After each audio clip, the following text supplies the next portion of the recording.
to have Ramona Peters with us from the Wampanoag Tribe in Mashpee. And in 2006, she finished her master's degree in science at the California School of Professional Psychology in California. She is a talented Native American artist, cultural and spiritual advisor, storyteller, and educator. She has been an instructor and/or artist in residence at the Harvard Ceramic Studio, Worcester Art Museum, the Fuller Arts and Crafts Museum, Phillips Academy, Wyandotte Cultural Center, Portland Jessup's Gallery, Swansboro Gallery, and Oyster House Gallery. And she was also the 2010 winner of the first People's Fund Community Spirit Award. And this is some of her artwork, which we're really excited to hear about. And without further ado, Ms. Peters. Yeah.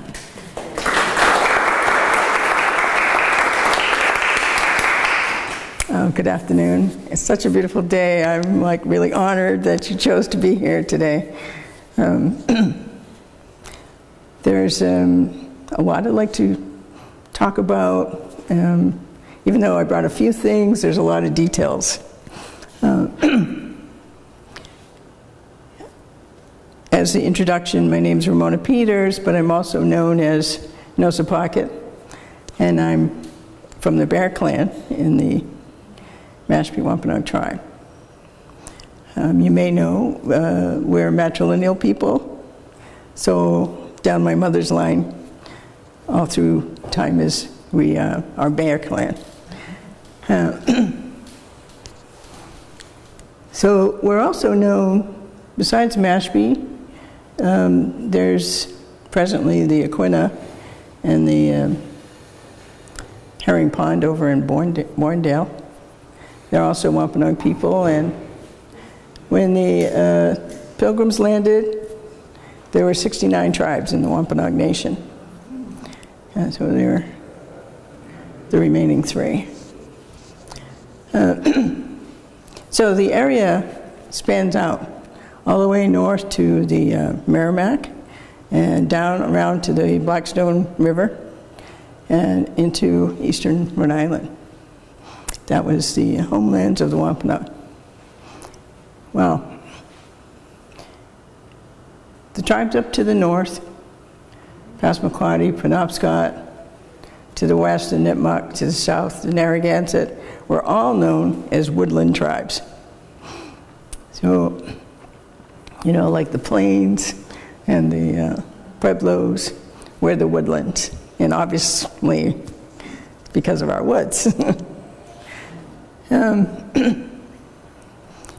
Now, even though I studied art in college, and went to college in Oklahoma and also Arizona and then California, but Oklahoma was considered the Indian Arts Center. A lot of the tribes there are actually from the southeast. They got moved across back in the late 1800s, moved to Oklahoma. Now, as an Easterner, attending Bacone, I went there because my mother studied with a man named Dick West. Richard West was a famous, and he is still, although he's passed, Native artist, and he developed a style and technique that became, as far as paintings, drawings go, it was known as Indian art. And I didn't bring any examples of that, but I'm just going to describe it to you. It's really very flat. It wasn't no attempt to make three-dimensional. And each, either human being or animal, tree, you know, living things, were trimmed with thin colored bands. So it's sort of like an aura, if you would, but very thin. And sometimes looking at these art forms, paintings, and you'll see them today. Virginia Stroud is one of the contemporary famous Native artists who carries on this tradition. Sometimes when you look at those images, and even though I say they're flat and not three-dimensional, they still tell a very quick story when you look at them.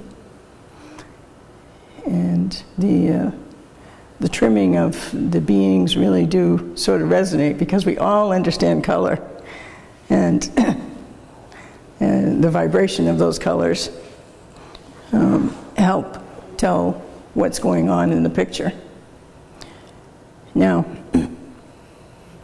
I was reminded a little earlier that in the write-up about this presentation, there was the word mysticism or something along those lines came in there. And so as a Native person, we all tend to think a little differently. So take that as a cultural difference. I am not here to persuade or anything like that. But all of our art forms are informed by some spiritual understandings. And so I'm going to, although I'm a potter now, I do pottery.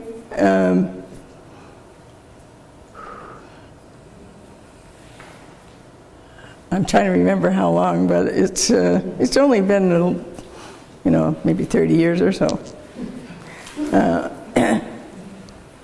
I started off because I'm a craftsperson, and I was asked by different museums to do artifact reproduction. And they were things made out of copper, things made out of wood, and there was a couple of pots they asked me to make. And I had done pottery on a wheel in the Falmouth High School and Barnstable High School, but I never took it seriously. And our forms of pottery are hand-built, and there is no wheel.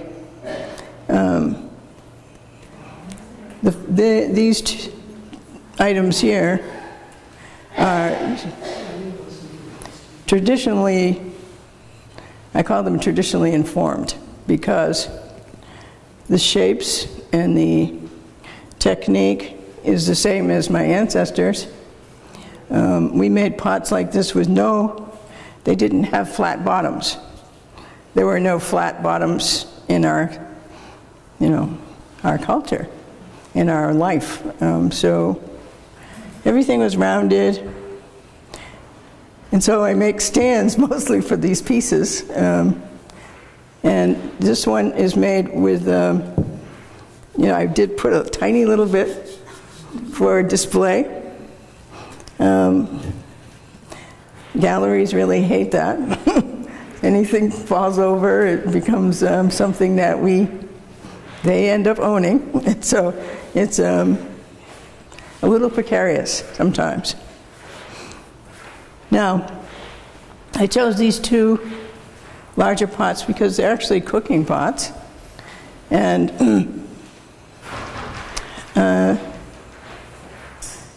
there was a group of Mashpee women that came to visit, and they wanted me to talk about and show them some how to do pots.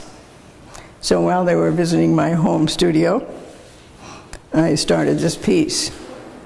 For the time that they were there, I only got to build it to this height, and they never actually saw the finished piece.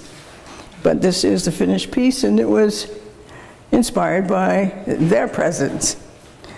So when I look at this piece, I know each individual that was in the room and the kinds of things that we talked about that day and evening. Mostly I work alone.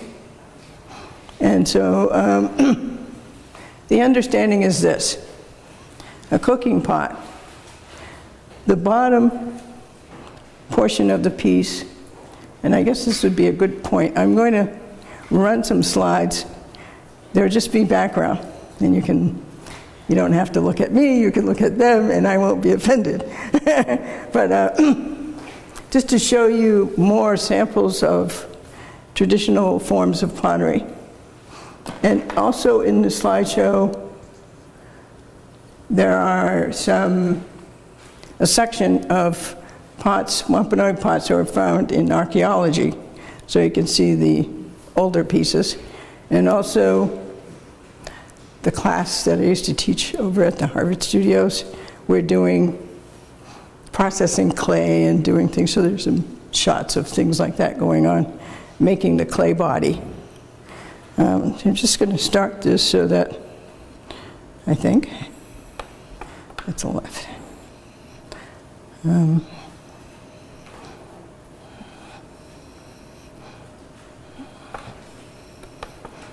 Okay. So,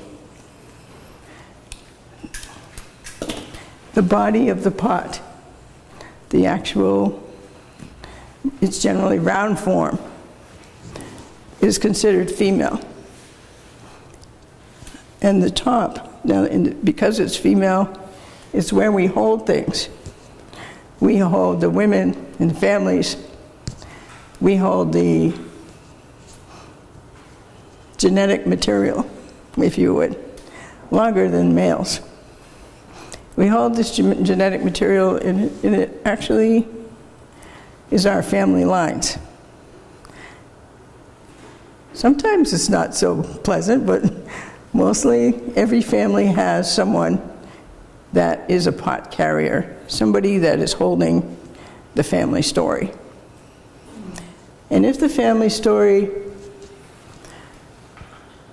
we nourish it, we take care of it, and we also can heal it if it needs healing. So food was considered medicine by our people. How you prepare it for your families is actually giving them medicine. So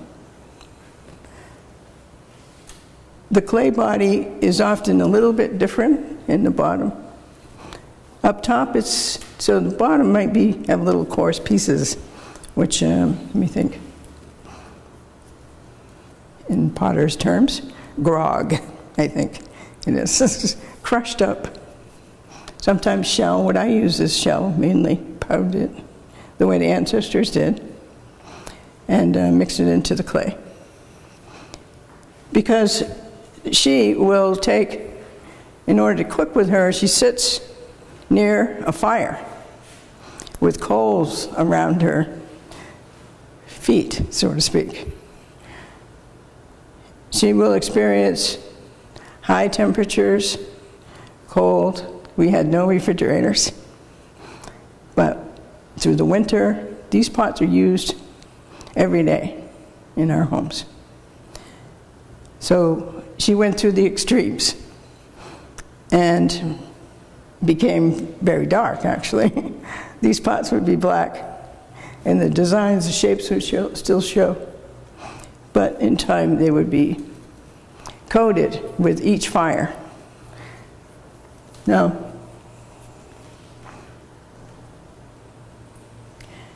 there's also a stability issue, or not an issue, but a design feature.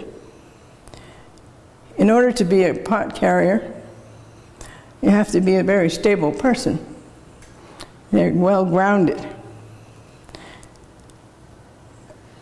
There's texture on the bottom of these pieces. I use different tools. I brought some tools, and if you're interested later, I'll show you. I had to make tools out of wood and whalebone, antlers, all kinds of things, tools to make these designs. The texture is used so that she's not exactly sitting in the coals by herself.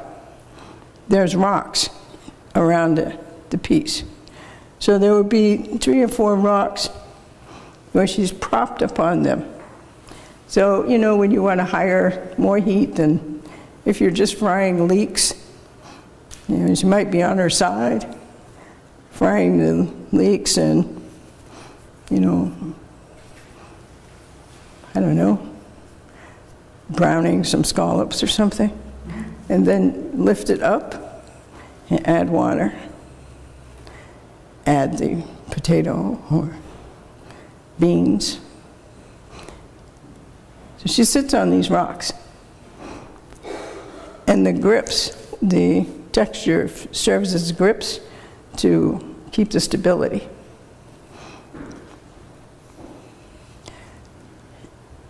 Now, I've expanded the 4 directions to include 6 in this particular pot.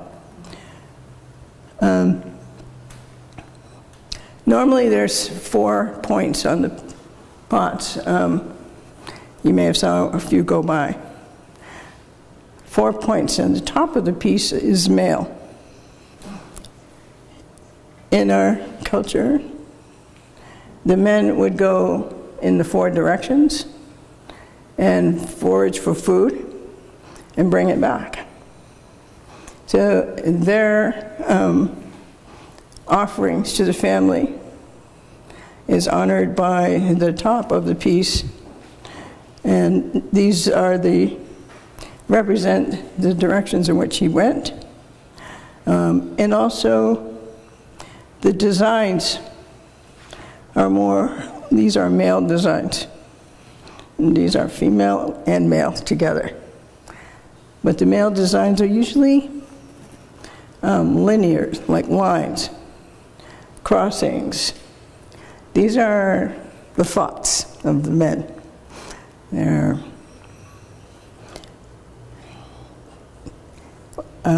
well, I don't know if I want to go into the philosophy of the difference in men's and women's thoughts, but there are a difference, we all aware. But when you need to put it in an art form, our ancestors chose this, the lines. Now, I've expanded on the art form. When I first started, I did only traditional pieces, stuck to all of those rules. And I had to decide, do I want to sell them at powwows, craft fairs,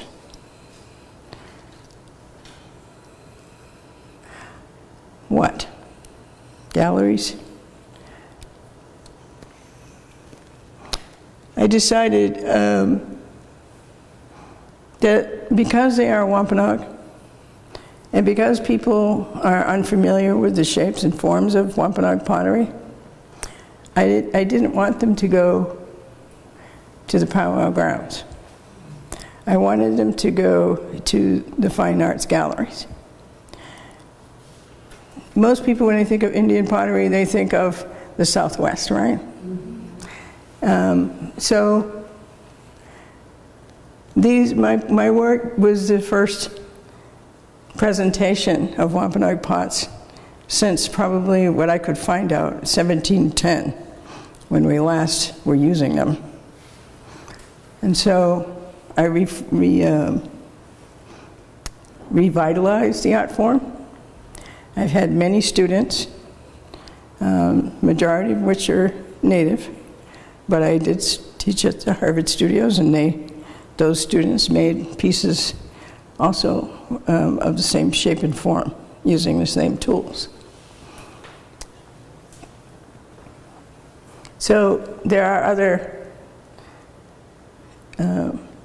Wampanoag artists who are making pots now, and I'm very pleased that this happened. These other pieces, my most recent work, are these. Now, this is it.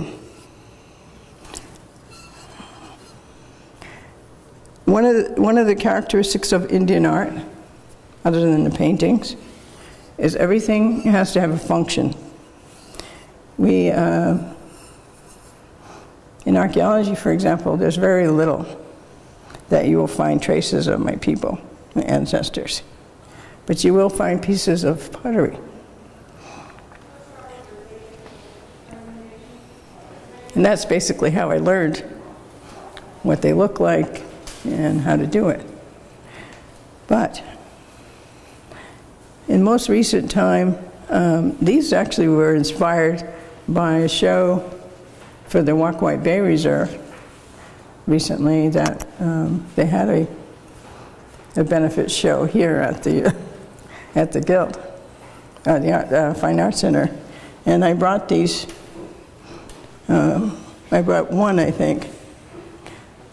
So these are not functional. And this is my first attempt to, I suppose you could turn them upside down and put things in it. But now these designs, you may not be familiar with them, but these kinds of designs are very classic woodland tribal people. You'll see them on my cape.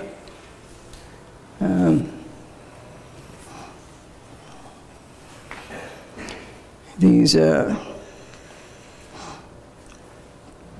haven't done a lot of work with them. My sister actually does a lot of design, using the designs on leather. I've started putting them on the pottery.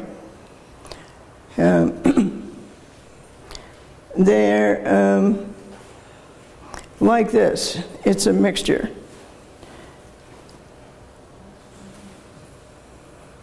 For ceremonies, we always need to wear leather. It's considered our best clothes. It's the clothing that the Creator gave to us to wear. And so, for ceremonial purposes, most of our traditional people have buckskin clothing. This is my winter cape. I got invited to a ceremony in Northern Korea. It was in a ski lodge, I was informed, and so I was a little worried. My other outfit wasn't going to suffice. So some friends of it, we put this together, so then fur boots and all of that, so I wouldn't freeze while I was there for that gathering. I mentioned metal. The only metal that we had in the older days was copper. So there are tiny pieces of copper on here. I cut these out and shaped them, but I don't remember how many there are, but there's a lot of them. It's a meditation. There's one big piece on the back. My other dress for, dancing in circle, I also have copper on the back. It's here in New England, we started a trend with the copper pennies and the loafers. I don't know, some of you Yankees would know that. But this trend is also, comes way, way back. Almost a native tradition to have copper to hold you to this land. So no matter where you go, you're still part of this land. For some of us who tend to float off, we really need pennies in our loafers. I'm going to describe, this is Leonard. When we talk about art forms as being functional, we have stories of a people we call Pukwudgies. Pukwudgies are not little dwarfs. They were little people, though. And they had a time, like There's, Ice Age, Stone Age, where there was an age of giants and little people. You probably heard mash-up stories, maybe, from the vineyard and around, up in Yarmouth with Scargo Hill. There's lots of stories. Well, the little people, the Pukwudgies in our language, are known all over Indian country. Every single tribe has a word in their language for them, because there was a time where they were here simultaneous. They had their own world, their own villages, their own whatevers. And very few of us have actually seen them. But the ones who have, they tell the stories. And my grandmother and many others have told me stories. And I dare say I saw one myself in another Indian country, but not here. So I was inspired to honor them by making Leonard. So he dances in different gatherings. He's even been to Europe. He's danced in France and Spain, and he's been all over the place. And people in Indian country all give him offerings. He has a little bag on his sides, and there's tiny little things in there that people have given him. I did not make this bag. It was I want to say, this is Leonard is a collaborative art form. A gentleman we call Don Eagle made the first bustle I have. This bustle was made by Mike Ziegler, who is actually a Sioux, Yankton Sioux. He made a little knife. There's a little bone knife with a sheath.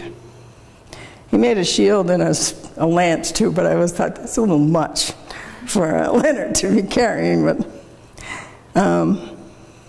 the bag was made by Julie Malden. She's an Aquina. She felt he should have a special bag. The headdress was made by Don Eagle. It's the same as the grown man in the tribe would wear, with deer tail head roach. The feather came from France, magpie. And these are flicker feathers, I think you know, local ones. And he carries sweetgrass. Sweetgrass is a female plant, and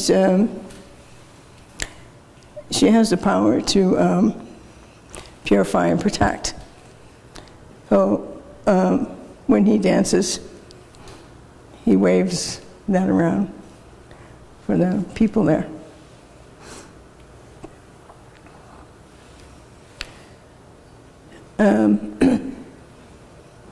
So I want to talk about some of the functional art I brought. And to show you that we're a living culture. I suppose you probably could guess what this is.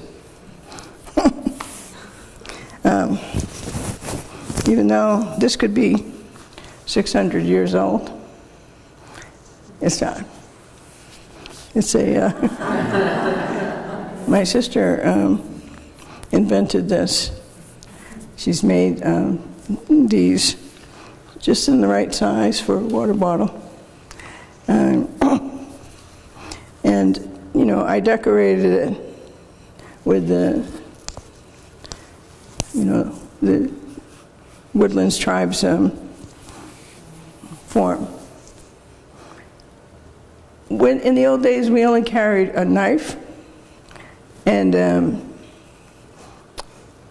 a spoon or a cup. So I made this cup, found this wood. It was a big chunk of wood, and I don't know what country it comes from or where, because it doesn't look local. But it was, in order to get a a hole in it like this, you have to burn it. And burn and scrape and burn and scrape. Much like this water drum. It doesn't have water in it right now, but this entire piece of cedar is hollow. And I burnt it and scraped it. Now, in the Eastern tribes, use the water drum. It's a wet the head of the drum. So there's a plug on the side to put the water in there. And shake it up until it gets saturated.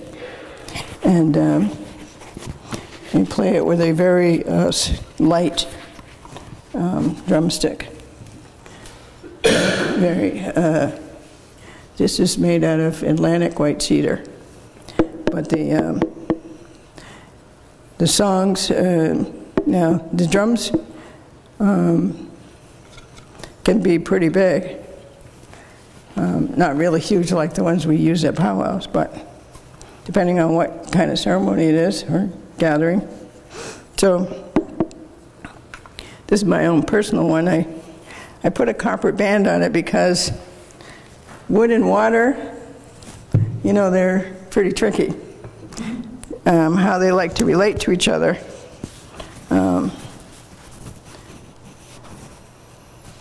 Sometimes it checks, and I didn't want it to leak all over the place. So that's just a security band. Now, same thing. These are, of course, it's a gourd. I haven't quite finished it. Been working on it for, the past month, off and on. It was a gift, the gourd, and I intend to use it for. Well, actually, I have used it in ceremony already before it got finished. But there's certain things that have the right properties. They have the right tone. They have the right qualities. And this one was irresistible. And it stayed with me for a long time before I finally got to it, an opportunity to begin to dedicate it. Red-tailed hawk, and this was a gift. A man named Darrell Wixon. He's in the Mashpee Wampanoag. Namaska Wampanoag. And most of his people have disappeared. They're from the last family of that tribe. He made this for me, again, cedar. Now, cedar is very sacred to us. There are, actually in Massachusetts, there's a law that allows Wampanoag people to harvest cedar anywhere. Of course, we're very careful about how and when we do that. So it's not, you've probably never heard that before, because we have our special swamps and areas to go to, but we never clear cut anything.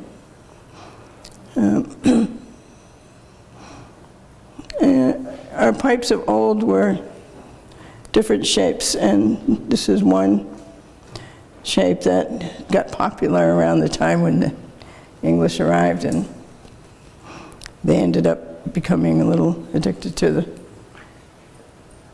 use of tobacco. Petisanash, we call it.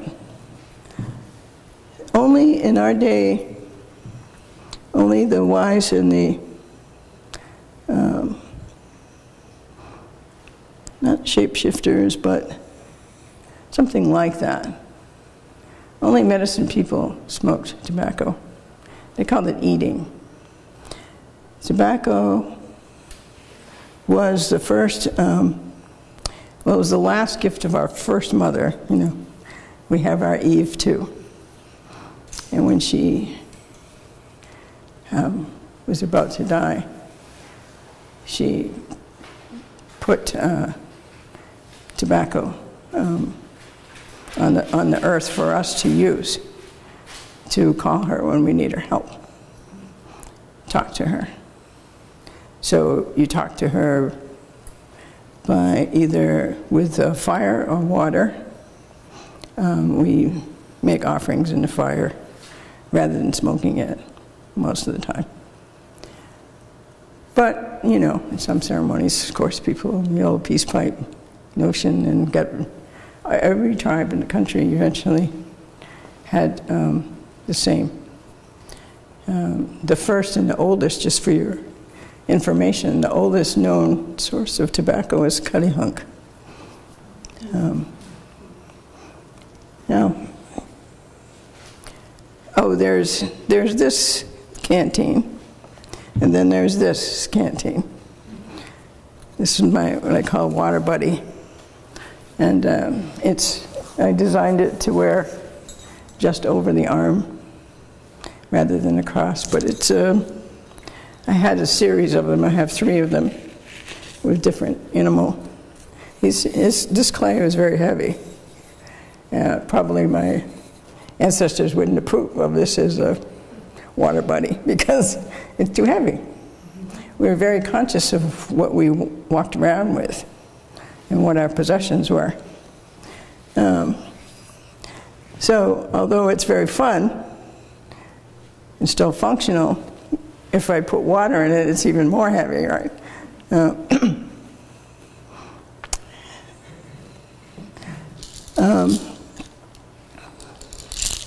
Along with the water drum, for social dance songs, our songs are mostly sung with the rattles and water drum.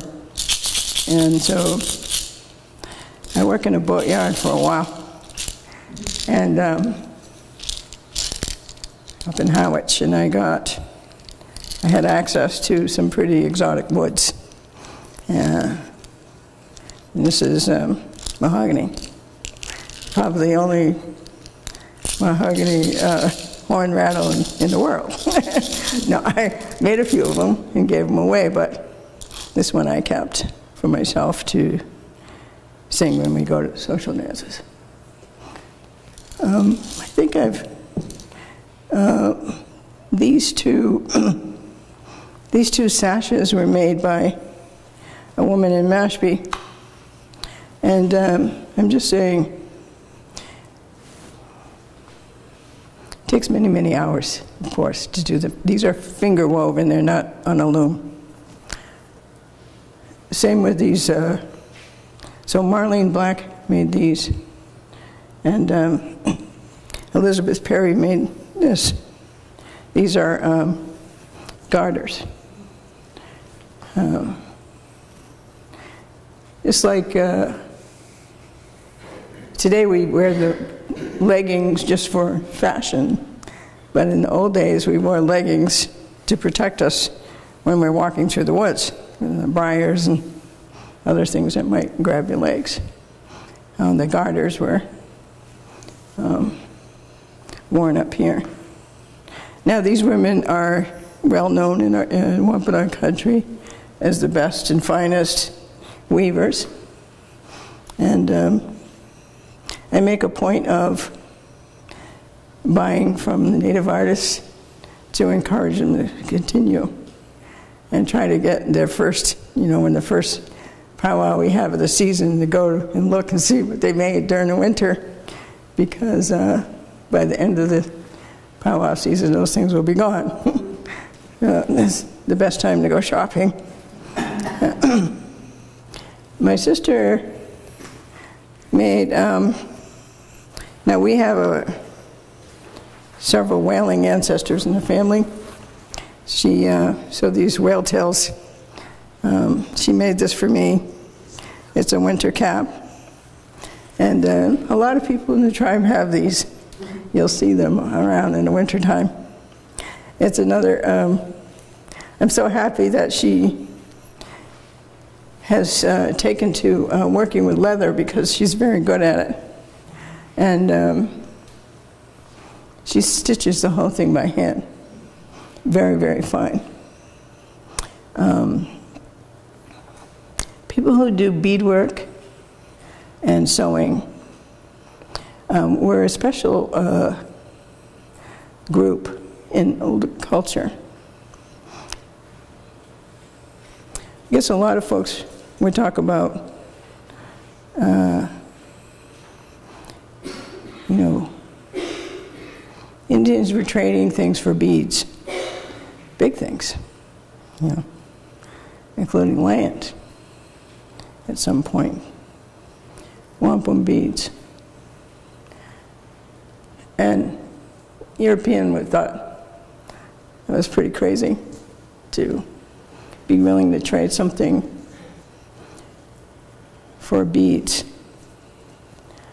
Well, in our world back then, a bead, it's the hole in the bead, represents access to other universe.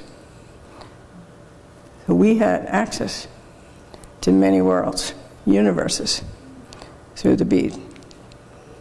It is the same way we came into this world, through a small hole. We go, oh, that was the understanding, and that is why they are so valuable. Now, I said wampum, but this is a contemporary wampum bracelet made by Giles Welch. He's from Aquina. He's gone square. And I square and yet rounded and very soft edges, no polish. I appreciate that. It's very comfortable. But it is like some of my pots. He steps away, it's like away from the traditional form, but it's a continuation. It's one of the things that disturbs a lot of Native artists is the idea that if it isn't ancient, then it isn't Indian art. And so we are like stuck in a time frame by popular belief or desire that we stop being Indians if we don't wear feathers and buckskins and only produce the art forms as our ancestors did. So basically hundreds of years ago. Now, even though, from my experience, personally I was very attracted to the art forms of my ancestors. And that's why I do it and started doing it. But I do not want to be part of the stagnation. We must continue. And how we continue is culturally informed. This is, you know, that piece right there is inlaid wampum. That could not be a cooking pot. My friend Berta Welch made the wampum, and I made the piece of pottery. We won a big prize for it, exactly, I think, at Mashantucket. But working together, changing things slightly. They will always be recognizable by us.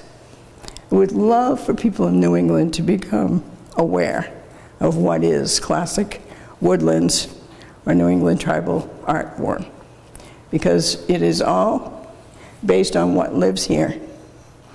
It's nothing really too far away. Everything here, with the exception of my mahogany rattle, is things that grow here. So now, I'm going to ask you if you have any questions or any things you'd like me to elaborate on further. You're welcome. You asked about the cedar. Yes. That is holding to you. And is it any understand there's all kinds of cedar growing in eastern Cape Cod. Mhm. Any of the scented woods, is that it? How do you determine? Well, it's cedar. Well, we use them for a number of different things, so there are different applications. The home, for example. The Wetu, or the Dome Lodge, we have one at Mashpee Museum if you haven't seen one before, but our Plymouth Plantation, you know, main places. But the structure is made out of cedar to keep the home sacred. But also, cedar has the ability to repel bugs. They won't chew on the frame and structure of your home. So it has its practical purposes, and also because it's a water plant, mainly grows near the swamps or wetlands, we soak them and bend them into shape. And they hold the shape, whatever we put them in. Of course, we ask permission every time you cut one, or going to cut one. You have to ask permission, otherwise your home could be really not someplace you want to live.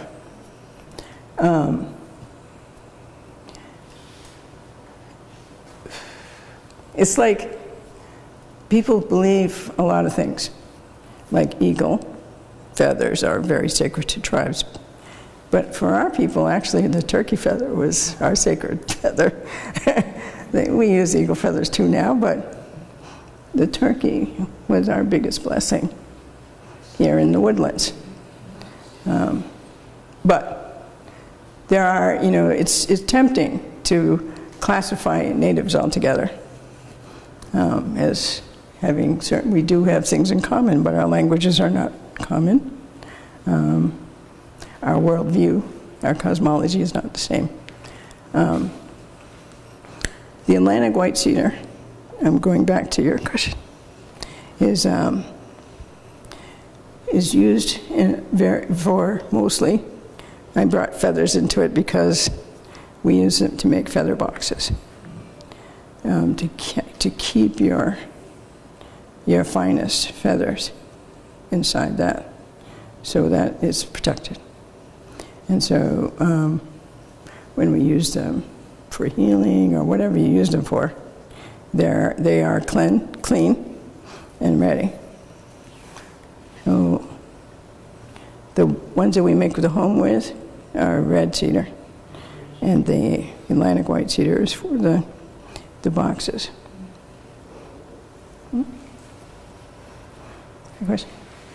Throughout your talk, you referred to ceremony several times. Are there a set number of ceremonies a year, or what defines this? Are there particular, are they similar to holidays, or is it a more common event? There are lots of different types of ceremonies. But I'm glad you asked the question, because the Thanksgiving of the fall is only one of 4 main Thanksgivings that we have culturally.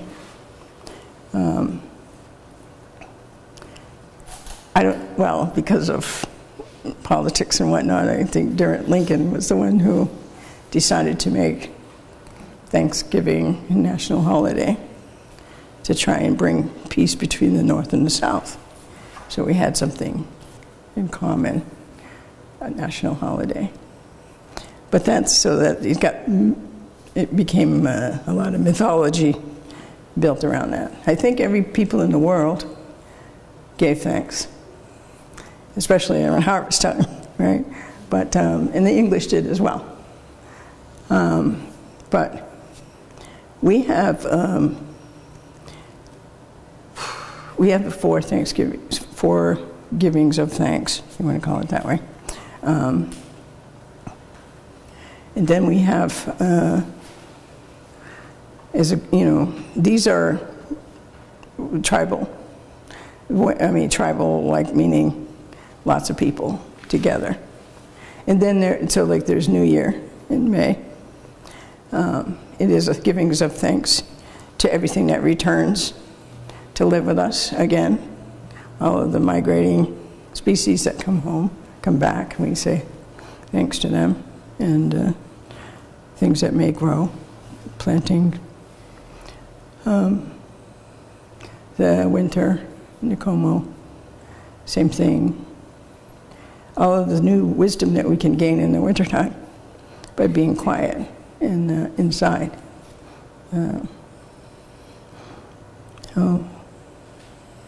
Then there's other ceremonies that are for healing.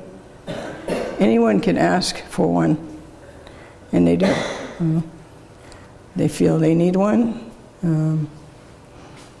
whether it's, physical, mental, spiritual. And so they come, they give tobacco to the person they feel can put a ceremony together for them. So there are those.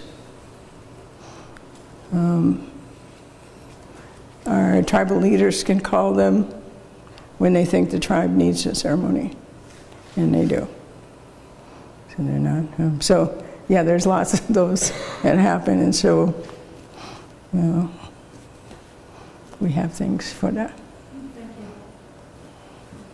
How do you find usable clay that you could use? Is it generally available if you set all of them up in those this huge geographical area of clay objects? They all find it near where they live? Yeah, there's clay pounds. There's clay in different places, yes. Barnstable, down in Truro, the white clay is from down in Truro. And the National Seashore allows me to go in and get clay out of there. And of course you have to process it.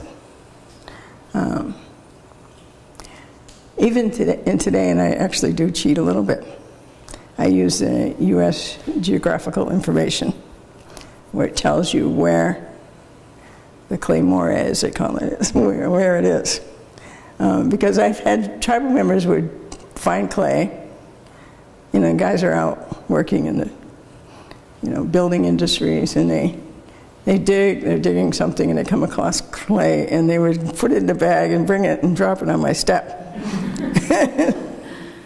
They would never tell me where they got it. I didn't actually, they would do it anonymously, so I wouldn't say anything to them, but they want to see what I made out of that clay. Well, so a lot of that clay has to be processed in many different ways, and adding, and so I do a lot of testing. But so there is clay everywhere. The best clay that I found to work with actually comes from way out in Amherst. It's just slightly out of our territory, but I will drive over there. Have you been to the National Museum of the American Indian in Washington, D.C.? Oh, yeah? What do you think of the art that is sold there? There's like two zones. There's this high-priced stuff, and then there's the trinkets. Yeah. Yes. I actually think there is a law,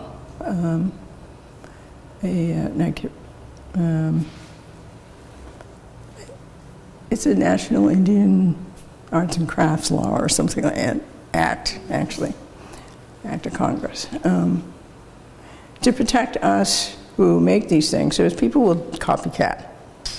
And believe it or not, but there are a lot of Native people whose entire livelihood is based on what they make and can sell. And so to cut down the competition, this act was put into place to protect it, and it covers even the tribes that are not federally recognized. Now, I personally don't live off of my art. I make very few pots per year because if I don't have a place for them, then they end up living with me. I have a small home. So just being practical about it. But it's not why I do art. And that some people need to produce things for that money. So from the very small trinkets, the NMAI selects from the finest artists the best. So anything in there I would buy myself. For those of us who are trying to, become renowned artists, we need those venues. The Santa Fe Indian Art Festival is like the place once a year. If you're a really good artist, you get invited to sell there. And it's competition. I've been invited, but I never went. But the Maine Basket Alliance, their baskets are worth thousands of dollars. They're very, very beautiful.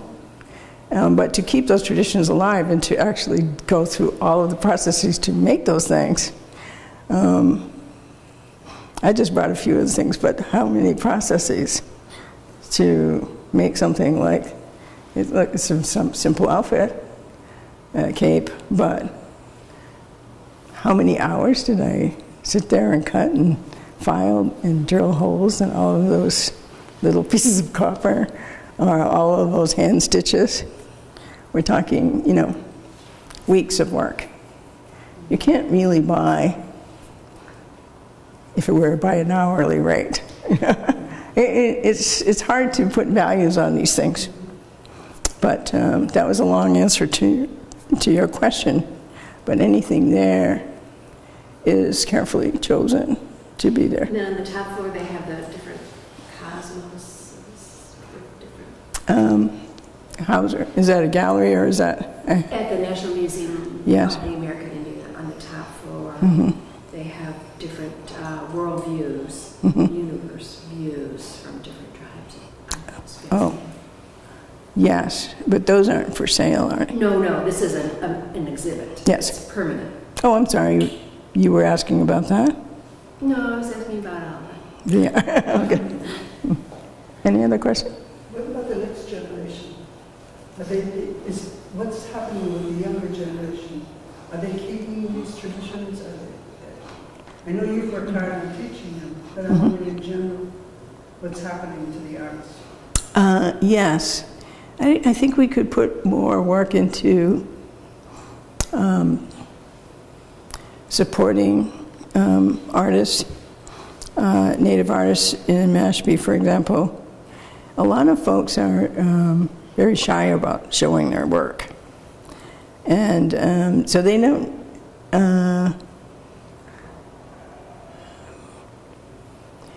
there's a couple things. One is, if we're making things like beadwork and things like that to sell, those are out there. And beadwork, I would like to see porcupine quill work, much more of that.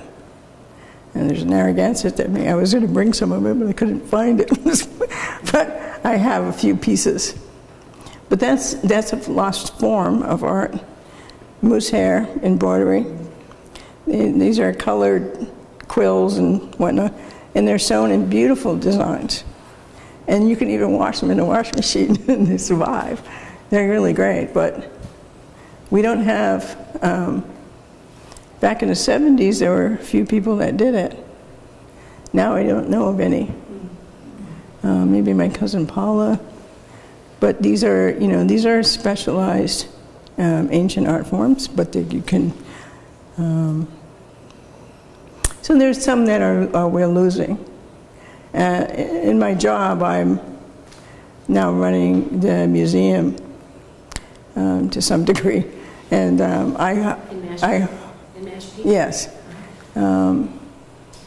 We have a couple new exhibits there. We actually have 3. We should revamp the whole place pretty much.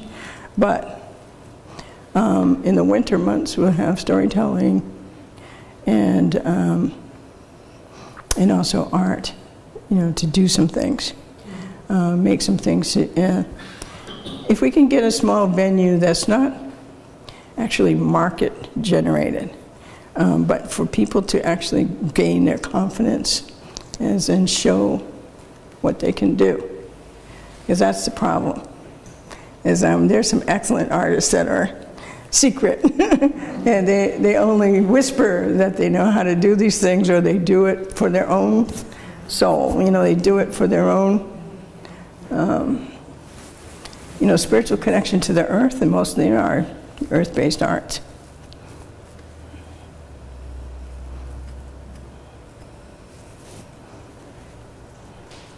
Anything else? Well, there. Questions, anyone? Okay. One more. We have Do you have the last an question. exhibit of some of these art items at the museum now, or would you? Yes, it's, we're actually, the staff that works over there now, we're starting to, would like to have after the Powwow Trail artisan fair. Like the Aquinas have an artisan fair once a year, invite us over and we show what we've been doing. It's not for sale. Some of it can be, but mostly it's not. I'd like to, we have a big parking lot there that could be set up nicely for an artisan fair. So keep your ears open for that. People just show their wares and things that because we don't want to show them if they think they're going to lose them. You know, some people worked a long time. Like, I mean, I made a headband once. It took me over a year to do. I didn't want to sell it, but I wouldn't. Where was I ever going to show anybody? There's no venue, so we need to provide that for. Yeah. Presentation? As far as powwows go and the connection to the earth, I've heard that some Indians on different tribes maybe do not like doing the powwow and paved parking. Yeah, yeah. Well, we wouldn't be powwowing in the parking lot, but it's talking about the artisan fair. I was talking about one in New York. Oh, a powwow in New York? Yeah, Hunter Mountain. I haven't been to that in many, many years. But no, I wouldn't want to dance on a pavement. But as far as the authenticity of the venue itself, you know, setting up on the pavement and all, I've heard Yeah. different things. Yes, you know, traveling the powwow circuit is, it can be pretty exciting because you're visiting other tribal lands or just other areas that you don't normally go in. And we usually sleep there.